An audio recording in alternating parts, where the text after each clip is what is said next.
네, 안녕하세요. 오늘 중소형 빌딩 개발 전략과 자산가치 극대화라는 주제로 발표를 진행하게 될 박재기 팀장입니다.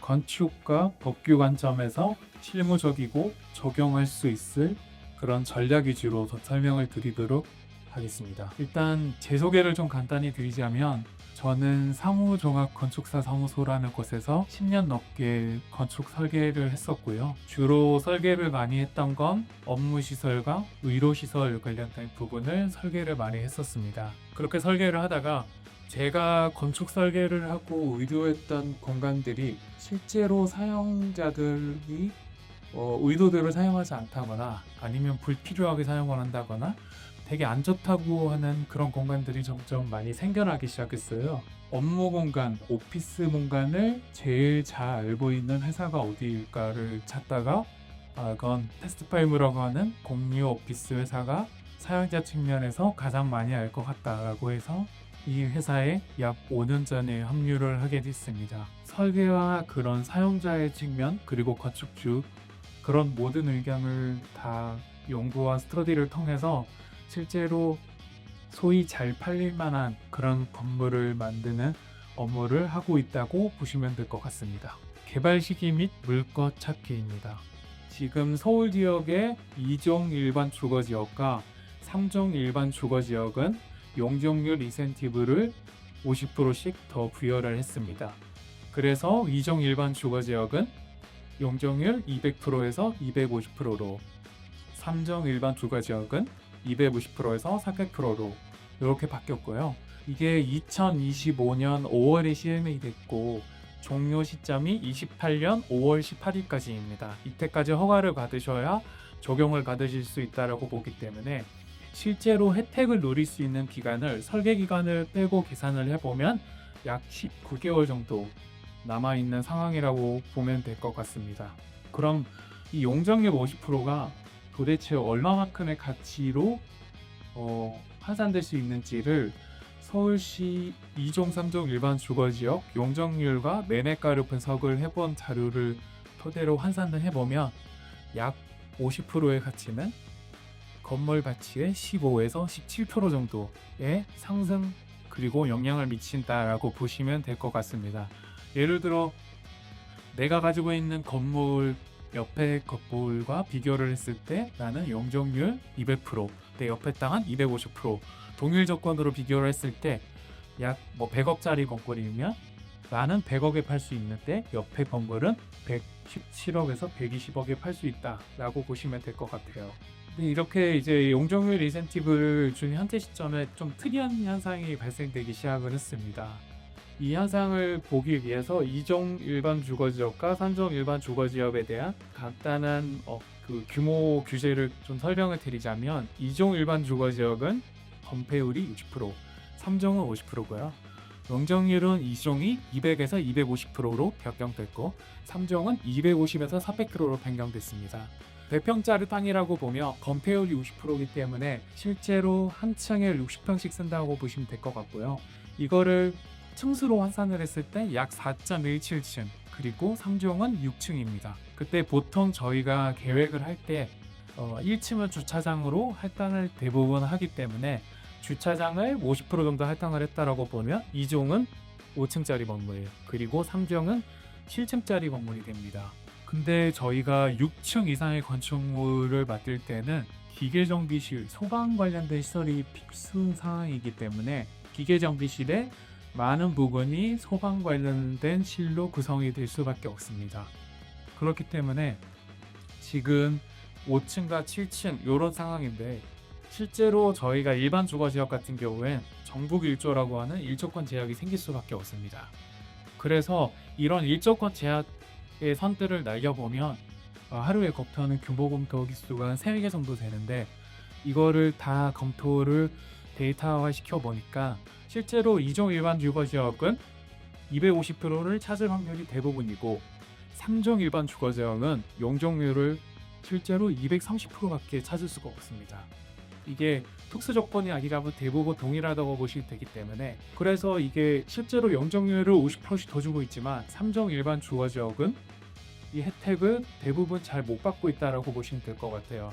그래서 이런 특성들을 좀 잘 알고 계시는 디벨로퍼분들은 실제로 신규 땅을 매수를 할 때 지금은 이종의 땅만 찾는 분들이 꽤 많이 계시다고 보시면 될 것 같습니다. 그래서 앞서 제가 골든타임을 15개월이라고 말씀을 드렸는데, 그러면 여기서 말하는 골든타임은 이종 일반 주거 지역에만 거의 해당된다고 보시면 될 것 같고요. 3종 일반 주거 지역은 특별한 경우가 아니라면 실제로 지금 하시나 나중에 하시나 어차피 240%, 250% 선에서 끝날 가능성이 좀 많다라고 보시면 될 것 같습니다. 그러면 이제 저희가 물건을 신규 매수 물건을 찾으실 때 선정할 수 있는 기준을 두 가지 정도로 분류를 해서 설명드리면, 일단 지리적인 특성입니다. 제가 말씀드리는 건 뭐 요즘에 상수 입지가 좋으니까 여기를 사라 이런 말씀 드리는 게 아니고요. 그냥 물리적으로 건축의 컨디션만 보고 설명을 드리자면, 일단 일반 주거 지역일 때 첫 번째, 북측에 도로가 접도되어 있는 건물을 하시라라고 말씀드리고 싶습니다. 해당 땅이 일조권이 이제 정북 방향에서 날아오기 때문에 북쪽에 도로가 있다면 실제로 도로 반대편에서 일조권 제약선이 날아올 수밖에 없습니다. 그래서 이런 경우는 3종이라고 하더라도 용적률을 찾을 가능성이 상당히 많다라고 보시면 될 것 같고요. 그리고 20m 이상 대로면에 건물이 있다면 사시라고 말씀을 드리고 싶어요. 20m 이상 대로면 같은 경우에 지구 단위 계획 구역이거나 구에서 지정하는 특별한 지역일 경우 일조권 제약을 받지 않습니다. 보통은 지구 단위 계획 구역은 명확하게 딱 위치가 표시가 되기 때문에 대부분 많이들 알고 계시는데, 구에서 지정하는 특정한 지역이라고 하는 건 도대체 어떤 지역이냐라는 거에 대해서 대부분의 건축사분들도 잘 모르시는 게 좀 많더라고요. 근데 여기서 말하는 구에서 특정한 지역은 강남구, 서초구, 동작구, 기타 등등 서울의 대부분 50% 이상 구는 대로변 20m 이상은 구에서 지정한 특별 지역이라고 보시면 될 것 같습니다. 그래서 강남구, 서초구, 동작구 등에서 20m 이상 대로변 일반 주거지역에 건축물을 짓는다. 그럼 일조권을 받지 않으시는 겁니다. 그렇게 보시면 될 것 같고요. 그리고 장방향의 대지입니다. 이게 남북 방향으로 긴 대지가 있고 동서 방향으로 긴 대지가 있다고 하면 절대적으로 일조권을 고려하면 남북 방향으로 긴 대지가 규모를 다 찾아먹을 수 있는 가능성이 높다라고 보시면 될 것 같습니다. 그리고 법과 규제 측면에서 좀 설명을 드리면, 2025년 5월 1일자로 서울시에서 지구 단위계 규제로 엮여 있었던 지역들을 완화시켜줬습니다. 이거를 해남 땅을 갖고 계신 건축주분들도 대부분 다 모르시는 상황이고요. 그래서 이 정보를 알고 계신 분들은 해당 땅의 땅값을 싸게 매입하시고 그렇게도 진행을 하고 계십니다. 이 내용을 좀 간단하게 설명드리면, 도시계획 조례에서 준주거는 원래 용적률이 기준이 400%, 상업지역은 800%라고 규제를 해놨는데, 이게 지구 단위 구역에서 다 개별로 더 규제를 많이 시켜놨어요. 그래서 뭐 준주거 같은 경우에 300%인 데도 있었고요. 아니면은 350%인 데도 있었고, 그리고 일반 상업지역은 800%가 아니고 600%인 데도 대부분 많았습니다. 근데 이거를 5월 1일자로 대부분의 지역, 약 90개의 지구 단위 계획 구역을 다 풀어버렸습니다. 그러면 이거에 맞춰서 예전에 규제가 다 됐던 것들이 사업성이 다 좋아졌다라고 보시면 될 것 같아요. 근데 제가 최근에 만나보는 건축주분들 중에 3분 중에 2분 정도는 이 사실을 모르고 계셨고, 그걸 알려드렸을 때 이게 기존에 리모델링을 분통하셨다가 신축으로 방향을 바꾸시거나 그런 건축주분들이 꽤 많이 계시긴 했습니다. 그 법규 지구 단위 계획구역 변경됐다는 그 고시분인데요. 5월 1일자로 서울시 특별시장이 지금 해당 내용을 배포했고, 용적률 체계 개편을 하기 위해서 바꿨고요. 지금 보시면은 서울에 있는 대부분의 구가 해당된다라고 보시면 될 것 같아요. 그래서 예를 들어서 강남구에 있었던 노년지구, 대치, 가로수길 이런 데들이 전부 다 용적률이 다 풀렸다고 보시면 될 것 같습니다. 그래서 저희가 지금 같이 수행을 하고 있는 프로젝트인데요. 지금 이거는 국도 단계인데, 기존의 변경전을 보시면은 예전 규제 기준으로 용적률이 466.35%로 그때는 이세티브로 받아서 이 숫자로 만드셨는데 지금 5월 1일자로 바뀐 걸로 따지면 허용 용적률까지 반영해서 1038%까지 올라간다고 보시면 될 것 같습니다. 물론 상한 영등률 적용하면 더 올라갈 수도 있지만 이 정도의 용적률 변경은 결국 기존의 10평 상가 소유주 입장에선 7.2억짜리가 17억, 약 2배 이상이 된다라고 보시면 될 것 같아요. 이런 상황이면 리모델링이 아니고 당연히 신축을 통해서 재개발하시는 게 맞고, 이런 정보를 알고 있느냐 모르느냐에 따라서 재산권의 가치가 달라질 수밖에 없다라고 보시면 될 것 같습니다. 그리고 두 번째는 요즘에 저희 건축계에선 좀 되게 핫한 얘기인데, 현재 1조권 변경 개정 추진 중이고요. 그래서 지금 법사위 심의까지 완료됐고 빠르면 올해 11월 중에 시행할 예정입니다. 이 1조권이 어떻게 바뀌냐면 10m 이하 무관은 1.5m 이격으로 동일한데, 실제로 4층, 5층의 규모를 올릴 수 있는 10에서 17m 구간이 높이 2분의 1 이상 이격이 5m 이상 이격으로 바뀐다고 보시면 될 것 같아요. 이렇게 바뀌게 되면 기존의 용적률을 1조권 때문에 못 찾아 먹었던 그런 건물들이 대부분 다 찾아 먹을 수 있는 이런 상황이라고 보시면 될 것 같아요.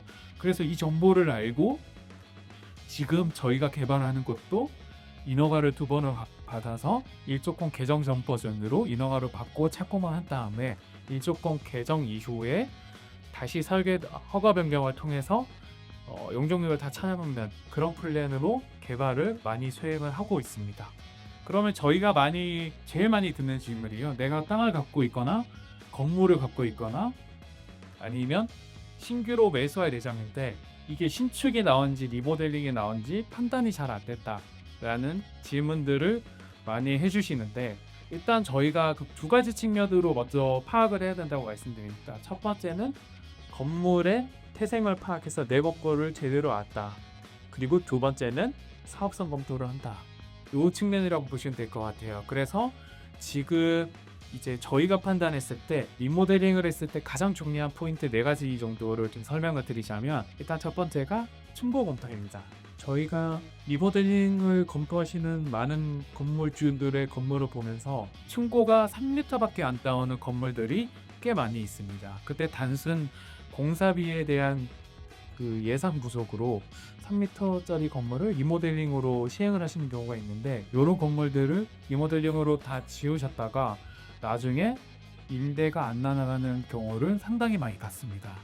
저희가 그래서 적정 층고라고 보는 거는 약 3.3m 이상을 보고 있고요. 이 3.3m 아래는 약 그 0.6m에서 0.9m까지를 구조 및 설비 공간으로 보고 있습니다. 그래서 사람이 실제로 느낄 수 있는 천장까지의 구간을 2.4m에서 2.7m가 가장 효율적인 천정고 높이라고 보고 있습니다. 그래서 혹시나 리모델링을 계획을 하신다면 3.3m, 3.2m가 나오지 않는다면 다시 한번 검토를 해보시는 게 맞는 판단이라고 생각됩니다. 두 번째 포인트는 구조 형식에 대해서 매력적 교호입니다.